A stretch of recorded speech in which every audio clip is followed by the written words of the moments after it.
하나님 말씀은 고린도전서 15장 1절에서 2절입니다.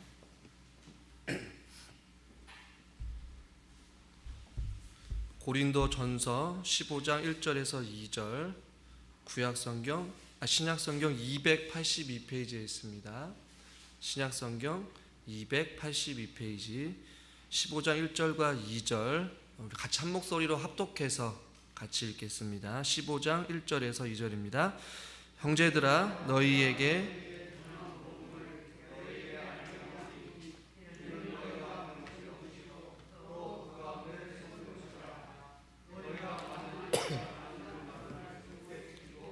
헛되이 믿지 아니하였으면 그로 말미암아 구원을 받으리라. 아멘. 우리 옆에 있는 분들 이렇게 인사합시다. 참 잘 오셨습니다. 네, 반갑습니다. 환영하고 축복합니다. 참 감사합니다. 대우리 문답 160번에 보면 설교 말씀을 듣는 자들에게 요구하는 것은 말씀을 잘 묵상하고 또 심령 속에서 우리의 그것의 말씀을 잘 깊이 생각하고 마지막 세 번째 중요한 것이 있는데 그것이 무엇이냐면 삶 속에서 그 말씀의 열매를 맺는 것이다 라는 표현을 하고 있어요. 우리가 몇 주에 걸쳐서 말씀을 듣는 것이 왜 설교 시간에 예배에 있어서 중요한 것인지, 설교를 듣기 위해서 우리가 전날부터 무엇을 준비해야 되는지, 또 지난 시간에는 설교를 듣는 그 순간에 어떠한 마음과 어떠한 태도를 가지고 예배를 드려야 되는지 말씀을 드렸어요. 그러면 오늘 이 시간에는 설교를 듣고 나서 그 이후의 삶이 어떠해야 되는지에 대한 부분들을 한번 말씀을 나누려고 해요. 어떤 책에서 보니까 하루가 지나면 사람의 기억력은 거의 70% 이상 정도를 잃어버린다라고 이야기를 해요. 좋은 기억보다는 조금 안 좋은 기억 혹은 나쁜 기억들이 조금 더 오래 남는다라고 이야기는 하지만 대부분의 사람들이 하루에 일어났던 일들을 70% 이상 정도는 잊어버리고 산다라는 이러한 이야기를 좀 본 적이 있어요. 우리 어르신들은 저에게 종종 하는 얘기가, 목사님 돌아서면 잃어버려요 라고 이야기하시는 분들이 있어요. 그나마 조금 괜찮으신 분들은 들을 때는 이해가 되는데 돌아서면 또 이해가 안 된다라는 분도 계셔요.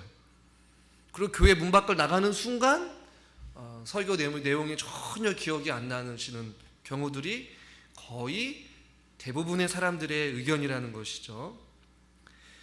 설교 말씀을 기억하고 한 주간 동안 우리가 살아간다는 것은 결코 쉬운 일은 아니에요. 그것도 매일 새벽 예배를 나오지 못하고 수요 예배도 나오기 힘든 분들은 일주일에 드리는 이 잠깐의 예배를 통하여서 일주일을 버텨야 되는데, 이 말씀을 듣고 생각나고 그 말씀대로 살아가는 것이 얼마나 어려운지 아마 여러분들은 모를 거예요. 혹은 그동안 여러분들이 드렸던 수많은 예배를 통한 수많은 설교들을 여러분들이 만일 다 기억하고 말씀대로 살아간다면 여러분의 삶은 지금과는 완전히 다른 모습으로 아마 살아갈지 모르겠습니다. 기억하지 못하고 혹은 기억한다 할지라도 말씀대로 살아가지 못하는 경우들이 참 많기 때문에 우리들은 계속해서 주의 말씀을 듣고 또 묵상하고 또 듣는 것이죠. 그러나 마치 가랑비에 옷이 젖듯이 조금씩 믿음은 들음에서 난다라고 하나님의 말씀을 듣고 실천하고 말씀대로 살아갈 때에 우리의 신앙생활이 조금씩 예수님을 닮아가는 어떠한 그런 사람들의 모습도 간혹 보고는 해요. 그러나 그렇게 흔히 많지 않다라는 얘기죠. 그만큼 말씀을 듣는 것도 중요하고 말씀을 듣기 전에 어떤 우리의 태도와 마음가짐도 중요하지만 더 또 중요한 것은 말씀을 듣고 난 이후에 우리의 삶이 어떠해야 되는지에 대한 부분들은 더 중요하다는 것을 여러분들에게 말씀을 드리고 싶은 것이에요.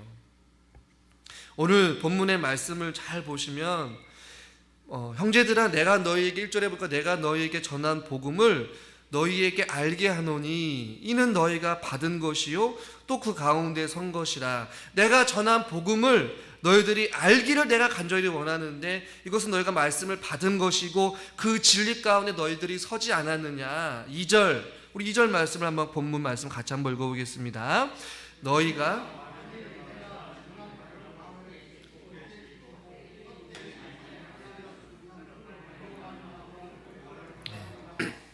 만일이라고 가정하고 있어. 내가 너나 전한 그 말씀을 아주 굳게 지키고 헛되이 믿지 아니하면 그로 말미암아 구원을 받으리라 라고 말씀하고 있어요. 이것을 조금 뒤집어서 말씀을 드리면, 하나님의 말씀을 전한 그 말씀을 굳게 지키지 않는 경우도 있고 헛되이 믿는 경우들도 있다라는 것을 우리에게 보여주고 있는 것이죠. 우리가 하나님의 말씀을 들을 때에 하나님의 말씀을 굳게 지키고 그 말씀을 헛되이 믿는 것이 아니라 진리대로 하나님의 살아계신 말씀으로 믿고 강구하며 그 말씀대로 살아갈 때에 오늘 본문에 보니까 그로 말미암아 우리가 구원을 받으리라 라고 우리에게 권면해 주고 있는 것이죠. 오늘 이 본문은 우리에게 말씀을 듣고 난 이후에 우리의 삶은 어떻게 돼야 되는지에 대한 부분들을 말씀해 주고 있는 한 구절이에요. 말씀을 굳게 지키는 것, 그리고 헛되이 믿지 않는 이 태도가 말씀을 들을 때에 듣고 난 이후에 우리가 취해야 될 가장 기본적인 자세인 것이죠. 한번 따라해 볼까요? 말씀을 굳게 지키고 헛되이 믿지 않겠습니다. 이것이 어떻게 보면 말씀 실천하기에 우리 가장 기본적인 자세인 것이죠.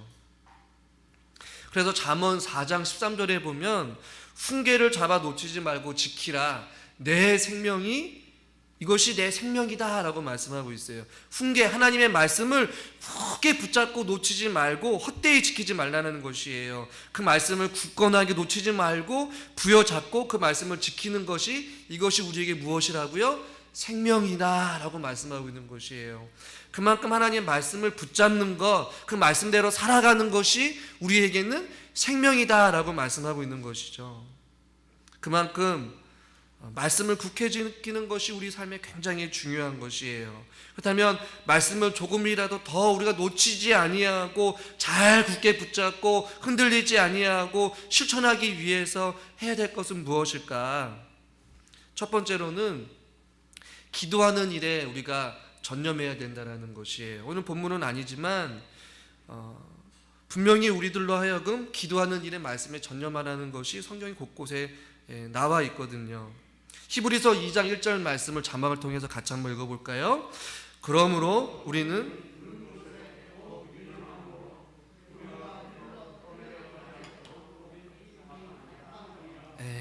들은 것에 더욱 유념하라는 것이에요. 들은 것을 더욱더 마음속에 간직하고 흘러 떠내려가지 아니하도록 해야 된다라고 말씀하고 있거든요. 이 여러분들이 물건을 어떤 거를 쌀을 씻거나 뭔가를 할 때에 이렇게 채를 해서 고운 가루를 낼 때에 물은 여러분 어떻습니까? 그 물은 계속 칼칼칼칼 그냥 흘러내리잖아요. 물이 채를 마치 통과하는 것처럼 설교 말씀이 우리의 마음을 그냥 통과하고 그냥 흘러내버려내지 않도록 우리는 그 말씀을 붙잡아야 된다는 것이에요. 지금 이 시간에 말씀을 들을 때에 그냥 그 채에 물이 그냥 쭉쭉쭉 빠져나가고 흘러가듯이 그렇게 하는 것이 아니라 히브리서 2장 1절에 보니까 들은 것에 더 유념하고 우리가 그것이 흘러 떠나되지 아니하도록 하는 것이 마땅하다라고 우리에게 말씀해 주고 있는 것이죠. 그러기 위해서는 우리는 기도하는 일을 전념해야 되는 것이에요. 하나님 그 말씀이 우리 가운데 기억나게 해주시고 그 말씀대로 살아갈 수 있도록 하나님 앞에 도우심을 구해야 된다는 것이에요. 청교도 학자인 목회자인 토마스 왓슨이라는 사람은 이런 이야기를 했어요. 우리의 기억은 율법이 보관되어 있던 마치 언약궤와 같아야 한다, 이런 표현을 썼거든요. 그러니까 우리가 말씀을 듣는 이 기억이 마치 구약의 시대에 율법이 보관되어 있는 그 언약궤와 같이 봉인이 되어서 그 말씀을 떠나버리지 아니하도록, 잃어버리지 아니하도록 우리의 기억을 계속해서 되새기면서 그 말씀을 기억하고 그 말씀을 기억나는 대로 우리가 기도하라고 말씀하고 있는 것이에요. 더 나아가 조셉 얼라인이라는 목사님은 이런 표현을 썼는데요. 우리 한번 믿음으로 한번 고백해 볼까요? 무릎에서 설교로, 설교에서 무릎으로. 이 문구가 참 여러분에게 도전이 되었으면 좋겠어요. 무릎에서 설교로, 설교에서 무릎으로. 이것은 뭐예요? 설교를 들을 때에 무릎으로 듣는 것이고, 또 그 들은 설교를 가지고 무릎으로 나아가서 하나님 앞에 기도하는 것이에요. 마음을 다해 하나님께 다짐하는 어떤 결단의 고백, 그렇게 살 수 있는 힘과 능력을 달라는 간절한 기도가 우리 가운데 필요하다는 것이에요. 말씀을 듣는 것에 멈추지 말고 그 말씀대로 살아갈 수 있도록 우리들이 성령의 도우심을 구하고 성령의 능력을 구하고 하나님 앞에 기도하는 것이에요. 여러분, 기도할 때에 하나님의 주의 말씀을 붙잡고 신실하신 그 약속이 내 삶 가운데 성취되어지고 일할 수 있도록 하나님께서 역사해달라고 우리가 기도하는 것이에요. 때로는 말씀을 들을 때 찔림이 있고 어떠한 아픔이 있고 답답함이 있다면 하나님의 회개를 하는 것이에요. 또 그 말씀을 통하여서 나도 이렇게 살아야 되겠구나 라는 어떤 결단이 있으면 그 결단의 내용들을 마음판에 두고 그것을 가지고 하나님 앞에 기도하는 것이에요. 하나님, 내가 이렇게 살겠습니다, 저렇게 결단하겠습니다 라고 하나님 앞에 기도할 때에 하나님 이 것들이 우리들의 삶 가운데 내가 결단할 수 있는 용기를 주시고 어떤 환경을 주시고 변화를 주시고 열매를 맺을 수 있도록, 또 그 말씀이 약속하신 대로 성취되어 가고 하나님의 살아계심을 경험할 수 있도록 하나님께서 때로는 응답도 주시고 회복도 주시도록 변화와 열매를 기대하면서 저와 여러분들이 하나님 앞에 어떻게 하는 것이에요? 기도하는 것이에요. 할렐루야. 그러니까 제가 종종 말씀 끝나고 결단의 기도를 하는 것은 그 말씀이 우리 가운데 심령에 심겨지고 우리의 입술로 고백되어져서 하나님 앞에 결단하고 그 결단을 우리가 내뱉던 그 고백대로 우리들 살아갈 수 있는 힘과 능력을 강구하는 것이에요. 그래서 우리가 말씀을 실천하기 위해서 가장 첫 번째로 해야 될 것은 바로 기도하는 일에 전념하는 것이에요. 우리 한 번 더 고백해 봅시다. 무릎에서 설교로, 설교에서 무릎으로. 네. 그래서 꼭 여러분들이 기억했으면 좋겠어요.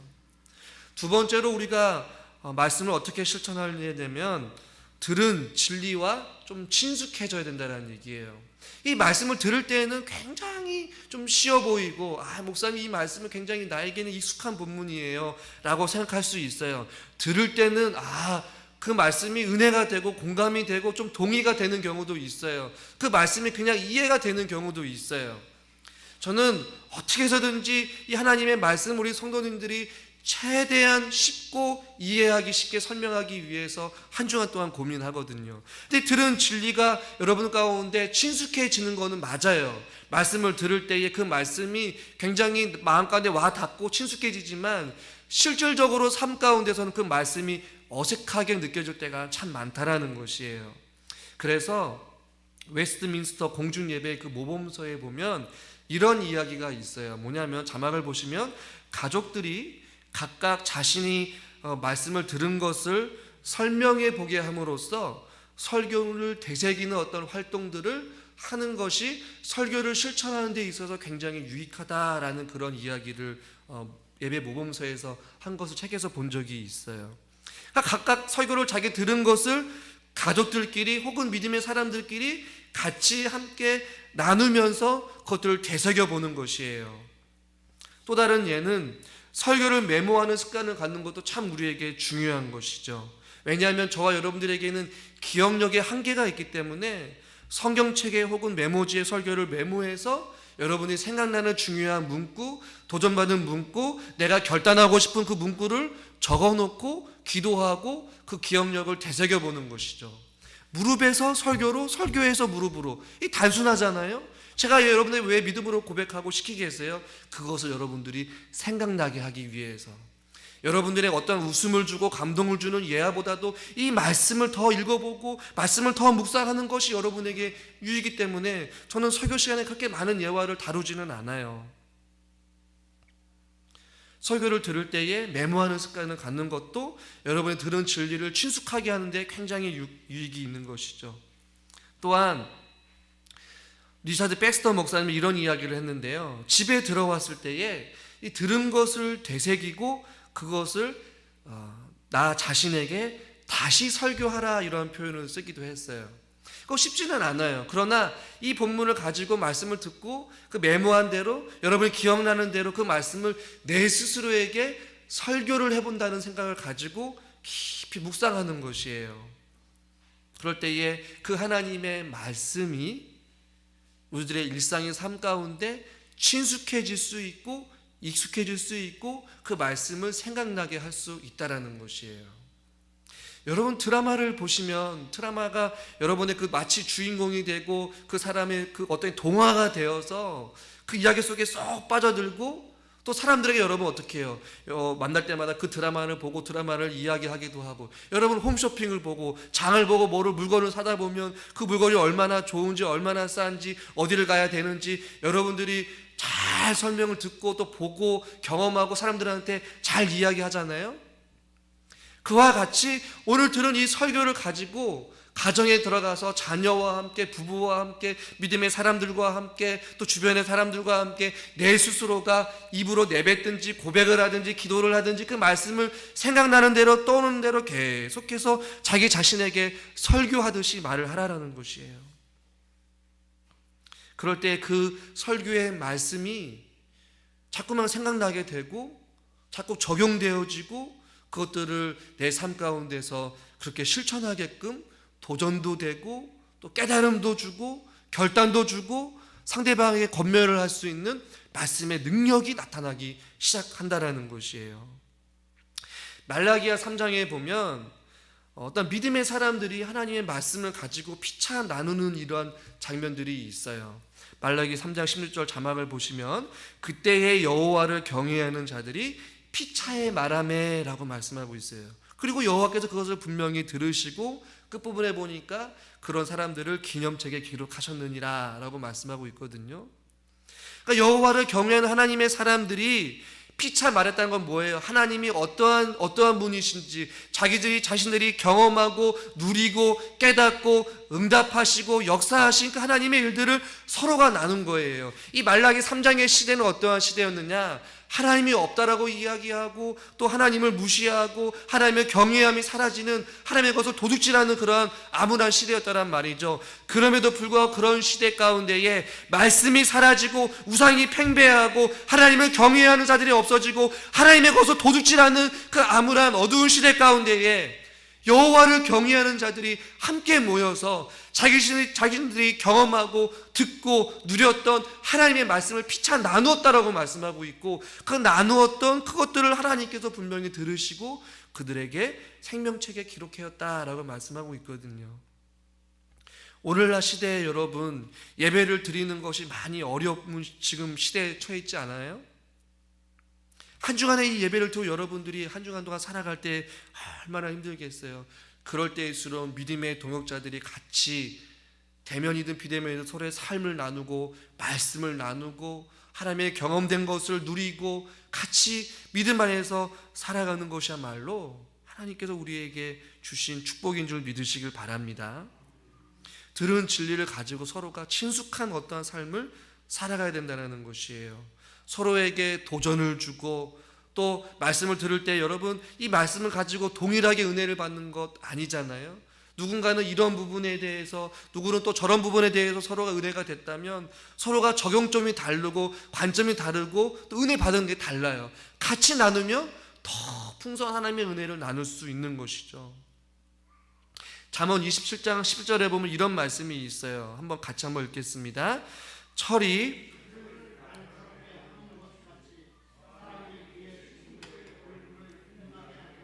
아멘. 철이 철을 서로 날카롭게 하듯이 사람이 그의 친구들의 얼굴을 빛나게 한대요. 어떨 때예요? 같이 은혜의 말씀을 나눌 때에. 그래서 저는 여러분들이 거룩하고 또 진지하며 실천적인 믿음의 그리스도인들과 서로 사귐을 가질 수 있기를 바라요. 외형적이고 의식적이고 바리새인적인 그런 사람들을 사귀는 것이 아니라 정말로 신실하고 매사에 진지하고 말씀으로 충만한 사람들과 대화를 나눠줬으면 좋겠어요.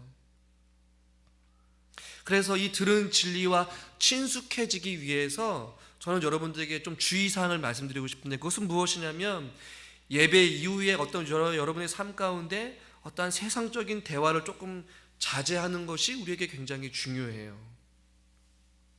예배를 때문에 은혜로 충만한 그 상태 가운데 나아가서 어떤 세상적인 대화로 가득 채우면 우리 안에 은혜 받은 그 충만함이 세워져 버린 것과 같이 자꾸만 세상으로 우리의 생각이 사로잡히다 보면 염려와 근심과 어떤 세상의 수많은 것들로 인하여서 우리가 말씀으로 충만하지 못하기 때문에 그래요. 들은 진리와 친숙해질 수가 없어요.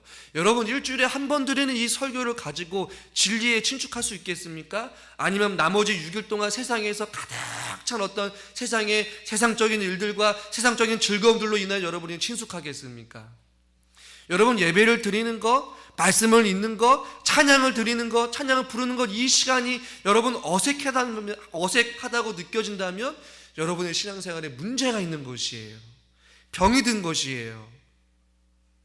그러니까 들은 진리와 친숙해지기 위해서는 말씀을 가까이 해야 되고 자주 들어야 되고 자주 무릎을 꿇어야 되고 믿음의 사람들과 믿음의 대화를 나누면서 자꾸만 하나님의 어떤 소통, 하나님의 은혜의 나눔이 있어야 된다는 것이에요. 예배 후에는 세상적인 이야기들을 조금 자제하는 것이 중요해요. 그리고 설교에 대한 어떤 비판적인 생각을 멀리 하셔야 돼요. 설교는 판단하는 것이 아니라 오히려 기도의 대상인 줄 여러분 믿으시길 바랍니다. 기도할 때 여러분들도 설교자인 저를 위해서 기도하고 설교자인 저는 설교를 듣는 여러분들을 위해서 같이 기도하는 것이에요. 그리고 또 들은 진리와 더 친숙해지기 위해서는 저는 이렇게 여러분들에게 말씀드리고 싶은데, 여러분이 듣는 오늘의 이 설교가 마치 마지막 설교인 것처럼 여러분들이 듣고 기억할 수 있기를 바랍니다. 아멘 좀 해보세요. 실제로 여러분이 듣는 이 예배가 마지막 설교가 될 수도 있을지 아무도 모른다라는 것이에요. 제가 왜 그것을 느끼냐면, 제가 예전에 말씀드렸지만 제가 병상 세례를 참 많이 줬는데 처음 보는 분을 가서 예배를 드리고 기도를 드리고 왔어요. 그리고 보름이 지나서 그분한테 가서 또 기도를 하고 마지막으로 세례를 베풀고 왔거든요. 그런데 그 마지막 제가 선포했던 그 말씀이 그분에게는 처음이자 마지막 말씀이었다라는 것이에요. 만약에 그럴 줄 알았으면 저는 그분한테 더 사력을 다해서 더 최선을 다해서 어떻게든지 생명의 하나님의 말씀을 더 풍성하게 준비해서 전했으면 하는 그런 후회가 아직까지도 남거든요.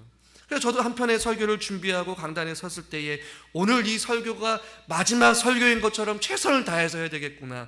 듣는 여러분들은 어떻게 됩니까? 오늘 듣는 이 설교가 마치 마지막인 것처럼 그 말씀을 듣고 내가 기억해야지, 내가 호흡이 쓰는 그 순간까지 이 말씀을 기억해야지 라고 하면서 말씀을 들어야 된다는 것이에요. 그다음 여러분, 그 말씀을 결코 쉽게 그냥 흘려 들을 수가 없다라는 것이죠. 말씀을 듣고 싶어도 말씀을 듣지 못하는 사람이 있어요. 여러분, 병상에 누워 계신 분들의 가장 마지막까지 열려있는 것이 귀라고 이야기를 하잖아요. 들을 수 있을 때 듣고 그 듣는 것까지 이제는 못 들으게 된다면 여러분들 어떻게 하시겠어요? 우리가 말씀을 듣는 것을 잘 기억하는 사람만이 그 병상에 누워있을 때에도, 정신이 오락가락하는 그 순간에도 하나님의 말씀, 저 천국을 향하여서 우리가 끊임없이 하나님의 은혜를 묵상하면서 받았던 그 누리를 회상할 수 있지 않겠습니까?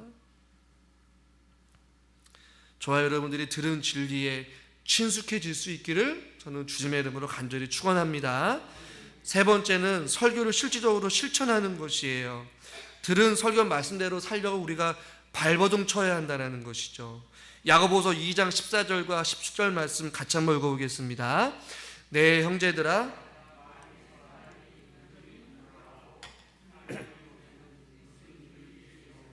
그 믿음이 능히 자기를 구원하겠느냐. 행함이 없는 믿음은 그 자체가 죽은 것이라. 그러니까 행함이 없으면 설교를 듣는 것이 믿음이 무슨 유익이 있겠느냐, 아무런 유익이 없다라는 것이에요. 행함이 없는 믿음은 결국에는 그 자체가 죽은 것이다. 그냥 살아있는 송장과 같은 것이다. 경건의 모양은 있지만 경건의 능력이 없는, 좀 죄송한 표현이지만 메가리가 없는 그리스도인으로 살아가는 것과 마찬가지라는 것이에요. 그냥 이 자리에 앉아서 예배를 듣는 것에 그치는 것이 아니라 행함이 있는 삶 가운데서 말씀대로 살아가는 어떠한 실천에 어떠한 삶의 몸부림이 있어야지만이 그 사람이 살아있는 사람이지, 행함이 없이 듣는 것으로 그치는 그 믿음은 죽어있는 것이다 라고 성경 우리에게 분명하게 말씀하고 있어요. 그러나 대부분의 사람들은 설교 이후에 혹은 교회 문 밖으로 나가기만 하면 진리를 떠나버린 채 우리 세상으로 달려나가고 있지 않습니까? 예배 가운데, 이 교회 가운데, 진리 가운데 거한다라고 생각하지만 교회 문턱을 받는 그 순간부터 우리들은 죄와 치열하게 싸워야 되고 어둠의 수많은 권세들이 우리를 공격하려고 지금 바깥에서 줄 서고 기다리고 있단 말이에요. 그렇다면 저와 여러분은 어떻게 됩니까? 그 말씀과 기도로 무장하여져서 어떠한 원수와의 공격이 몰려온다 할지라도 말씀으로 물리치고 성령의 검으로 휘두르고 우리가 기도하면서 분투하면서 싸우면서 그 말씀대로 살아가려고 발버둥치고 몸부림치고 또 낮아지고 죄와 피 흘리기까지 싸우면서 우리들이 발버둥치지 않으면 결국에는 우리의 믿음은 죽은 믿음과 마찬가지라는 것이에요. 그런데 우리가 말씀대로 실천하지 않는 이유가 어디에 있을까? 저는 곰곰이 생각을 해보게 되니까 첫 번째는 우리가 실천하지 않는 이유는 우리 가운데 신앙이 없기 때문에 그래요. 혹은 구원의 확신이 없기 때문에. 두 번째는 죄를 너무 사랑하기 때문에 그래요. 하나님의 말씀에 순종하는 것보다 세상에서 편하게 살아가는 것이 더 즐겁기 때문에 그렇다는 것이죠. 하나님의 말씀은 자꾸만 우리의 본성과 어떻게 보면 정반대되는 삶을 요구해요. 자기 절제, 자기 양보, 헌신, 수고, 또 기도하는 것, 하나님 앞에 나아가는 것, 또 단절되는 삶, 어떠한 세상의 즐거움보다도 자기 절제와 함께 살아가는 어떤 삶, 어떻게 보면 굉장히 우리 삶 가운데 어렵고 불편하고 힘든 삶일지 모르겠어요.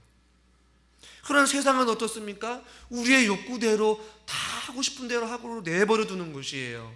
우리가 실천하지 않는 이유는 하나님을 사랑하고 하나님의 요구하신 어떤 말씀을 더 좋아하기보다는 세상에 주는 즐거움이 더 좋기 때문에 우리가 순종하지 않는 것이에요. 그렇다면 우리가 하나님 말씀에 순종하기 위해서 어떻게 돼요? 세상에 주는 어떠한 즐거움과 기쁨과 어떠한 유익보다도 하나님 안에서 누리는 풍성한 은혜, 하나님께서 주실 수 있는 참된 마음의 평강, 또 꿀송이처럼 달게 느껴지는 하나님의 말씀이 우리 가운데에 충만해져야지만이 우리가 주의 말씀에 순종할 수 있다는 것이에요. 의의 말씀을 경험한 자, 신령한 하나님의 의의 말씀을 먹을 수 있는 자, 또 그것을 맛보아 경험한 자만이 그것을 누릴 수 있다는 것이에요. 실천하지 않는 이유는 말씀의 간헐적인 경험 외에는 없기 때문에 실천하지 않는 것이에요. 순종하지 않는 것이에요. 왜요? 세상의 즐거움보다 하나님의 주시는 그 은혜가 더 즐겁고 귀하고 또 좋은 줄 모르기 때문에 자꾸만 세상에서 자기 안에 채워지지 않는 어떤 욕망을 채우려고 자꾸만 우리의 시선이 세상으로 향하는 것이에요. 그러나 반대로 우리가 좀 피곤하고 힘들고 지치지만 새벽 제단을 쌓는 그 새벽의 그 시간이 내 생에 가장 하루의 삶의 기쁨이 넘치고 가장 행복한 시간이라고 생각하는 사람은 몸이 피곤해도 새벽 예배를 찾아요. 왜요? 그 새벽의 기도의 시간이 하나님을 만날 수 있고 하나님의 은혜를 누릴 수 있고 기도의 응답을 경험할 수 있고 우리가 하나님의 살아계심을 충만하게 경험할 수 있는 시간이 그 시간이기 때문에 단잠을 포기해서라도 새벽에 나오는 것이에요. 우리가 하나님의 말씀을 듣는 것, 주님 앞에 기도하는 것이 왜 즐겁습니까? 그 기도의 시간들을 통하여서 하나님께서 주시는 그 이루 말할 수 없는 위로와 하나님의 치료와 하나님의 회복이 있기 때문에 우리가 기도하는 것 아니겠어요? 저는 여러분들이 그런 은혜로 말미암아 말씀 가운데 같이 힘들더라도 우리가 주님 말씀 앞에 순종의 삶을 살아갈 수 있기를 저는 주님의 이름으로 간절히 축원합니다. 그러기 위하여 설교를 실천하기 위해서는 우리는 성령 하나님을 의지해야만 돼요. 그리고 구체적으로 한 가지씩은 여러분들이 결단하는 시간을 가지는 것도 우리에겐 굉장히 중요합니다. 저는 많은 것을 바라지 않아요. 한편의 설교에 한 가지라도 내가 삶 가운데서 실현 가능한 것을 여러분들이 결단하고 적용해 보는 것이에요.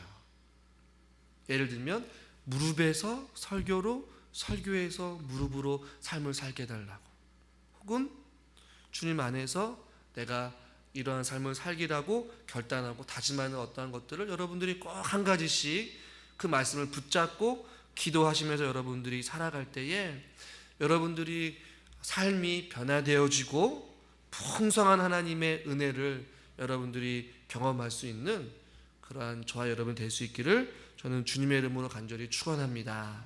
이 시간 잠깐 우리 함께 기도했으면 좋겠어요. 우리가 그동안 말씀을 설교 듣기에 대해서 우리가 어떻게 설교를 준비해야 되는지, 또 우리가 설교 듣는 순간에 어떠한 자세로 들어야 되는지, 설교를 듣고 난 이후에 우리의 삶이 어떻게 해야 되는지 말씀을 통해서 우리가 기억나는 대로 또 생각나는 대로 우리가 삶 가운데서 실천하여서 우리가 주님 앞에 하나님의 놀라운 은혜를 경험하고 삶이 변화되어지고 또 우리 가운데 귀한 성령의 열매들이 많이 맺어질 수 있고 주님을 닮아가는 삶이 되게 해달라고 이 시간 다 같이 말씀 한번 붙잡고 주여 한번 부르고 같이 한번 기도하겠습니다. 주여, 하나님 아버지, 우리가 그동안 설교 듣기에 대해서 말씀을 통해서 상고해 보았습니다. 설교를 듣기 전에 하루 전날부터 우리의 몸을 최상의 컨디션으로 만들고 또 설교를 듣는 그 순간까지도 우리가 우리의 삶을 아버지 마음을 정돈하고 주님 전에 나와서 설교에 집중하여서 듣고 아버지 하나님 가난한 마음과 아버지 갈급한 심령으로 주님께 나와서 주의 말씀을 듣고 말씀을 듣는 것에 그치는 것이 아니라 오늘 말씀과 같이 아버지 그 설교가 무릎으로 이어지기를 원합니다. 기도에 전념하게 하여 주시옵시고 그 말씀이 우리 삶 가운데 익숙해지고 아버지 친숙해질 수 있도록 아버지 하나님 우리의 마음과 생각을 우리의 기억력을 주님 붙잡아 주시옵시고 믿음의 사람들과 함께 아버지 하나님 그 아름다운 교제와 아버지 자기 자신에게 설교를 하면서 우리가 이 말씀을 기억하고 한 가지 아버지 하나님 이상이라도 우리가 적용하고 실현 가능한 것들을 적용하게 하여 주시옵소서. 아버지 하나님 의의 말씀을 경험함으로 말미암아 우리가 아버지 세상으로 향하여서 즐거움을 찾기보다는 하나님의 은혜를 기억하며 아버지를 살기를 원합니다. 그래서 우리의 삶이 아버지 하나님 예수님을 더 깊이 닮아가는 자들이 되기를 원하고 그리스도의 능력과 성령으로 충만한 삶을 살아가기를 원하오니 아버지 하나님 크신 은혜를 허락하여 주시옵시고 우리에게 아버지 하나님 역사하여 주시옵소서. 아버지 하나님 우리가 이 설교를 듣고 따라가는 아버지 그 순간부터 아버지 우리의 생각이 아버지 정지가 되는 것이 아니라 아버지 그 말씀이 기억나게 해주시옵소서. 하여 주시옵소서.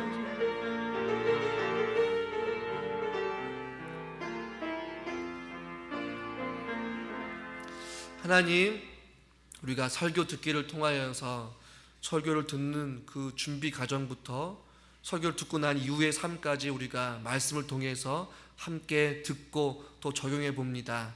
하나님, 우리가 설교에 듣기만 그치는 것이 아니라 설교 이후에 우리의 삶이 설교에서 무릎으로 이어지는 삶이 되게 하여 주시옵소서. 그래서 우리의 삶이 주님 말씀으로 인하여서 변화되어지고 말씀대로 살아갈 때에 예수님을 더 닮아갈 수 있는 우리 모두가 되게 하여 주시옵소서. 예수님의 이름으로 감사하며 기도드리옵나이다. 아멘. 찬송가